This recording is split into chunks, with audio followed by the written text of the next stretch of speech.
रायलायनो मोननानै जोबोद गोजोननाय मोनदों। थेंक इउ थेंक इउ जै जाथों ना होमबा बर' लाइमोननि आबादारिफ्रा जै जाथों। खुलुमबाय गासैखौबो आंनि चेनेलाव खनसे बयखौबो बरायलायबाय। बे समाव नोंथांमोननो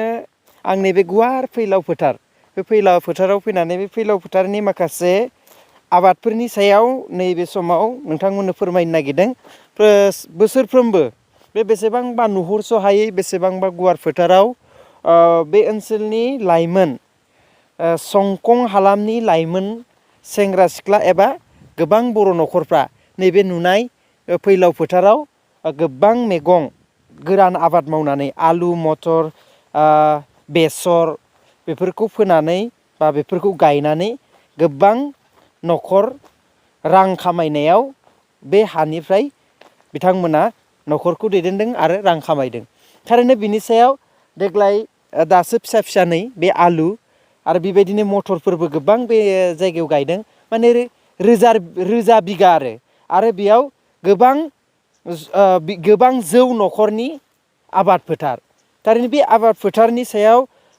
नोंथांमोननो फोरमायनाया गोनांथि। मानो होनबा जोङो गोबां ससियेल मिडियाफ्राव नुसोलायो जे जोंनि आसामनि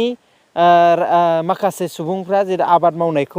आबाद मावबोनायनि गोजानाव थाबाय, आबाद मावला दानिया बेफोरखौ जों खोनानो मोनो। गुबुन हारियासो आबादखौ बांसिन गोसो होदों, बेखायनो दामफोर बारायदों, बिनि थाखाय जुद्ध जालायबाय थानायखौ खोनानो मोनो। थारैनो बे जुद्धआ आबाद मावनाय आबाद मावि बेफोरखौ लानानैनो माखासे आबादारिफोरजों बा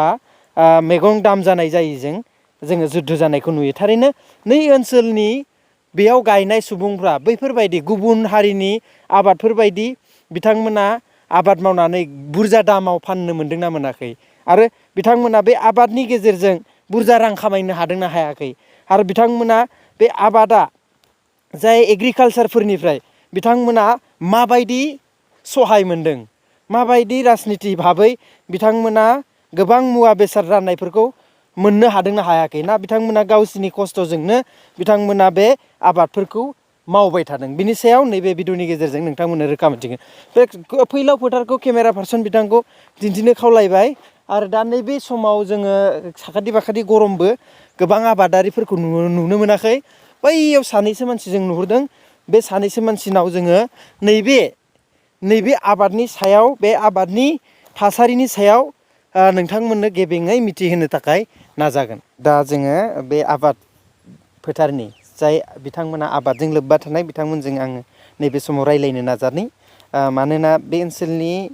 नैबे दुब्लियाव गोबाव समनिफ्राय बिथांमोनखौ आबाद मावबाय थानाय नुदों। गिबियाव आंनि अरुण ब्रह्म चेनेलाव बरायबाय। नोंथांखौबो जोंनि बे आबादथिलियाव बरायबाय। गिबियाव मुङा नोंना? आंना मुङा प्रदिप ब्रह्म। नोंथांखौ गोबाव समनिफ्राय दैज्लाङाव माइ गायनाय, मेसेङाव माइ हानाय आरो बेबायदिनो गोरान फोथाराव मैगं गायनायनि भिडिअ बा फेसबुकाव आपल'ड होबाय थानाय नुयो। बेसे बोसोरनिफ्राय नोंथाङा बेबायदि आबादजों लोब्बा दङ? बोसोरखौथ' जेनेबा जाबाय खमसे खम 7-8 बोसोर जाबाय। आं जेब्ला हाइ स्कुल फरायदोंमोन ना, 9-10 फरायदोंमोन, बै समनिफ्रायनो आं हारसिङैबाबो हारसिङैबो मावबोदों। जेनेबा आं बिदिनो न'खरनि बिदा बा बिफाजों एसे लाफानानै मावदों आरो। दा ओरैनोथ' न'आथ' आबादारिखा नालाय उन्दैनिफ्रायनोथ' बेफोर खामानिखौ मावबोखानाय नङा होमबा? ओमफ्राय देरनायनिफ्राय नोंथांखौ जिहेथु हारसिंबाबो गोबां रिक्स लानानै जेथा आबाद गोरान खेथि दैज्लाङाव माइ गायनाय, माइ मोनबाय माइ हानायफोरखौ नुबाय थादों। ओरैनो बे ओनसोलाव बेसेसो न'खर आरो बबे जायगानि बांसिन बेयाव आबाद मावो? मा मानसिया, मा जाथिया? आबाद मावनायाथ' गोबां जाथि दं। जेरै एसामिस दं, ओरै मिसिं दं, आरो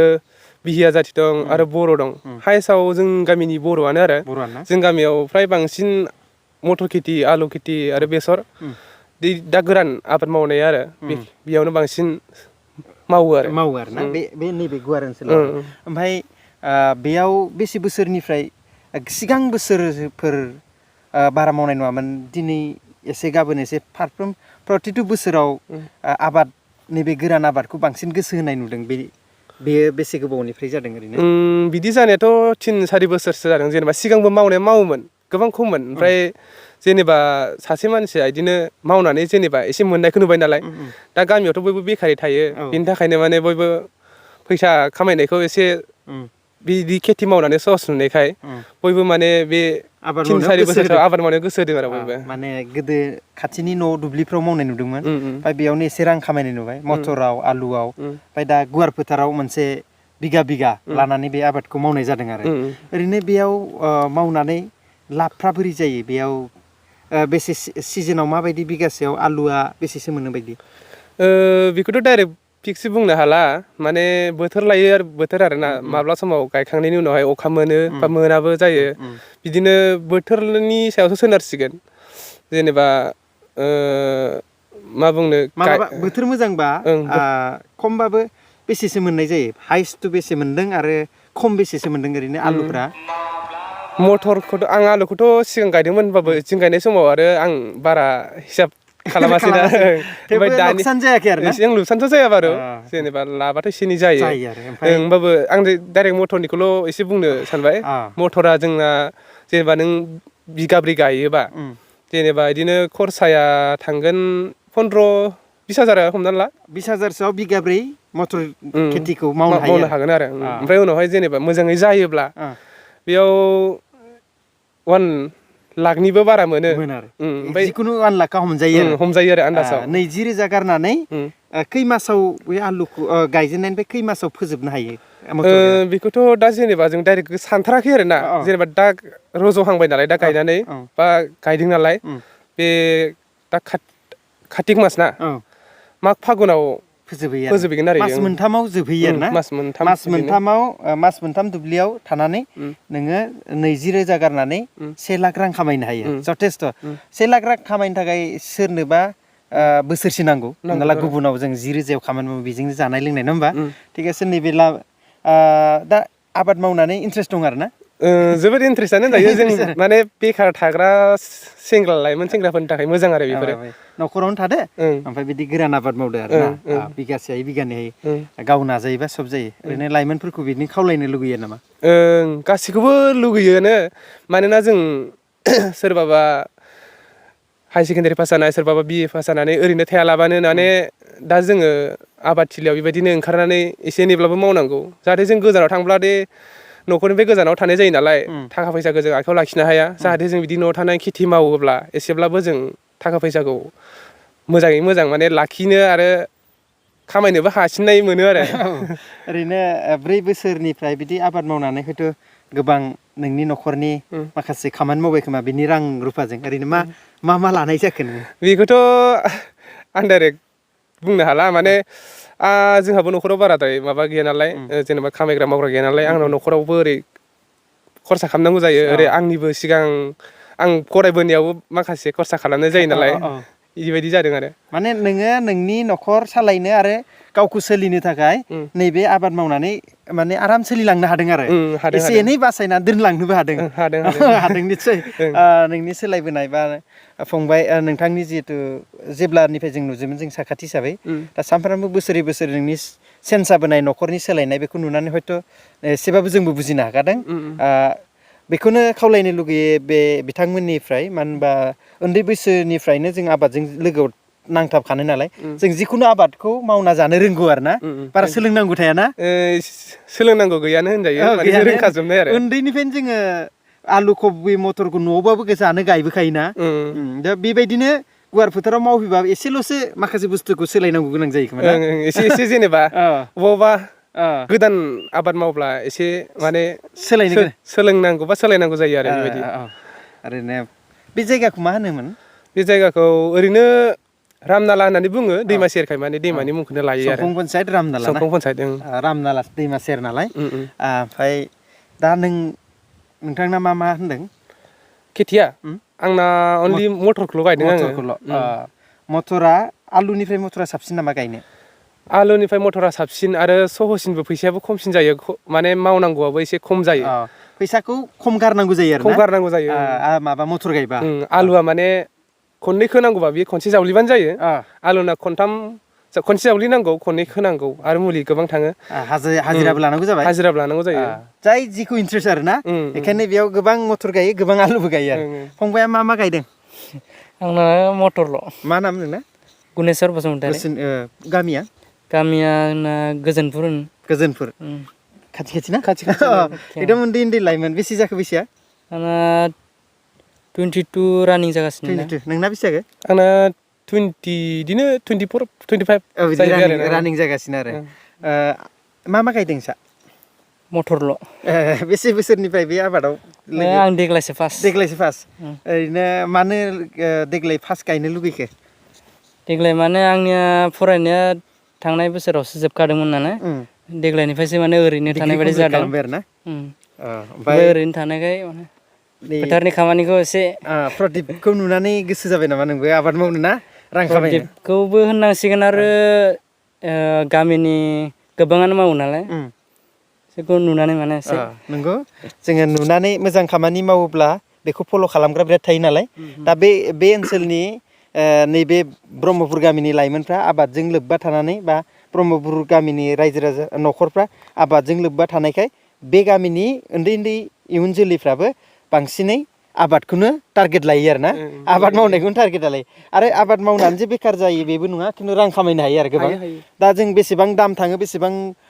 खम जायो बेफोरखौ बुंलायनो गोनां गैया जिखुनु गायबानो लाब जाखायो आरो हाइस्ट टु हाइस्ट आलुआ बेसे थाङो फार्स्ट फानबा आलुआ फार्स्ट फानबा बिदिनो जेनेबा सालानिबो फैयो नालाय जोंना बिदिनो 25 थाखा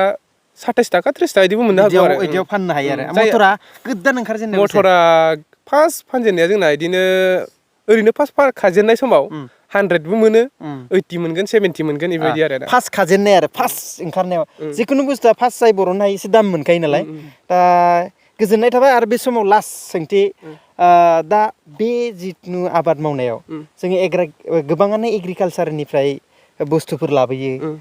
सरकारनिफ्राय माबा माबि रानना होयो बेफोरखौ बे आबादारिफ्रा जे आबादारिफोरनो हरनाय जाखायो मोनदोंना मोनाखै बेखौथ' जों मोनाखैनो होनना बुंनांसिगोन मानो होनबा मोनखायाखैनो मानोना जि गंसे गंनै फैयो बेखौबो सोर लायो फाट्टा मोना माने ना दा जेनेबा फैबाबो ना लायबाबो बेखौ रां लानाय जायो जाहाथे फ्रियाव राना आरो ना 100-200 लाबोआ जाहाथे 1000 गाहाम 1500 गाहाम 2000 गाहाम लायो माने ओमफ्राय बिदिबाबो मोनदोंना मोनाखै बिदिब्लाबो जों मोनाखैना गोबाङानो मोनाखै नोंथ' 7 बोसोरनिफ्राय आबाद मावबाय बे समाव मालाबाबो सरकारनि जों गोबां स्प्रे मेसिनबो राननाय नुदों बेयाव मोनसे खोथाखौ जोंहा BKWC मोनबायथ' BKWCनि दैदेनगिरिफ्रा दुखु मोननो मोननाङा जों सैथो खोथाखौसो बुंगोन मानो बुंगोन होनब्ला BKWCनि मुङाव खुन्दुं आरो स्प्रे मेसिन आबादारिफोरनो होनाय जादों जाय आबाद मावो थाय बेफोरो दिनै 7 बोसोर नोंथांखौ फेसबुकाव बायदियाव नुबाय थादों नोंथांमोननियाव नोजोर गोलैनाया बबेबाथिं थांबाय नामा थ' बै BKWCनिफ्राय काउन्सिलनिफ्राय स्प्रे मेसिन होदोंमोन बेखौ नों मोनसनदोंना मोनसनाखै बेखौथ' मोननाया आं मोनाखै एसे सिगां जों खेथि मावैनि सिगां गंनैसो फैदोंमोन फैब्लाबो जाय बिथांमोना सिगां मुं हरदोंमोन बिथांमोना फैदोंनो ओमफ्राय बिथांमोना लायबाय जाहाथे मोनबाय आरोना बिसोरो ओमफ्राय जों मोनाखै जायखिजाया जोंनि नामबो हरनायबो जायाखै खोमा बिथांमोना जायखिजाया सोरनि नाम हरदोंमोन बिसोरना फैदों ओमफ्राय गैया आरो नोंथांमोना मोनाखै जों मोनासै बेयाव मोनसे खोथा जोंनि गेजेराव ओरैबायदि सोलियो जाय डाइरेक्ट लिंक थायो बिसोरनोसो बांसिन होनायखौ नुयो खिन्थु नेक्स्टफ्राव जुदि होयोब्ला नैबे लामाजान ब्रह्मपुराव बा गोजोनपुराव बा गोबां बर' गामिफ्राव जाखांफुनाय लाइमोनफ्रा आबाद मावनो इन्ट्रेस्ट होदों थ' बैफोरखौ 1000-1000 थाखानि थाखाय मालाबा जों बिराद अभाब जायोना थ' सरकारनिफ्राय मालाबा स्प्रे मेसिन मालाबा हासार बेफोरखौ जुदि मोनोबा बुहुत सहाय जायो नङा होमबा दा बेफोरखौ नोंथांमोना मोननो लुगैयो मानो लुगैया जानो जोंबो सासे आबादारि जानानै एसे एनैब्लाबो जों सरकारनिफ्राय मददखौ मोननो लुगैखायो दा जेनक जोंबो दा डाइरेक्टलि बुंना बिथांमोना मोनाखै